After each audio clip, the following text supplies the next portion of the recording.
Ito ay rated SPG. Striktong patnubay at gabay ng magulang ang kailangan. Maaaring may masiselang tema, lengguwahe, karahasan, sexual, horror o droga na hindi angkop sa mga bata. Opisyal na nga na pinili ni Tata itong ngang si Francis na kanyang iibigin dahil nga inaakala nga nito ni Francis na pinili nga ni Tata itong ngang si John Paul.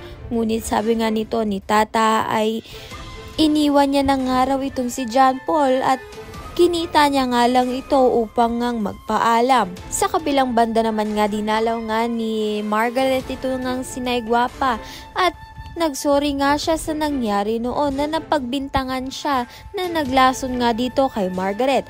Malalaman nga ni Margaret ang katotohanan sa pagkatao nga nito ni Tata nang makita nga niya ang picture nga nito ni Carmen na nasa bahay nga nito ni Nay Gwapa.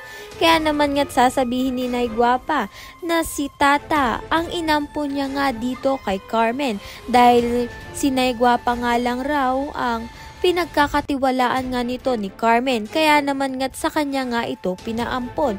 Magugulat naman nga itong si Margaret dahil si Venice nga raw ang anak nga nito ni Sergov.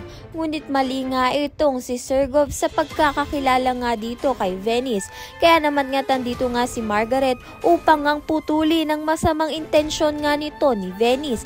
Kaya naman nga't kasama nga itong si Nay Gwapa ay pinaalam nga nila dito kay Sergov ang katotohanan na si Tata ang nawawalang anak nga nito ni Sergov, hindi nga si Venice. Dahil ito ngang si Carmen ay matalik na kaibigan nga itong si Nay Gwapa. Kaya naman nga't nang pumanaw nga itong si Carmen ay pinaalaga niya nga dito kay Nay Gwapa ito ngang si Tata.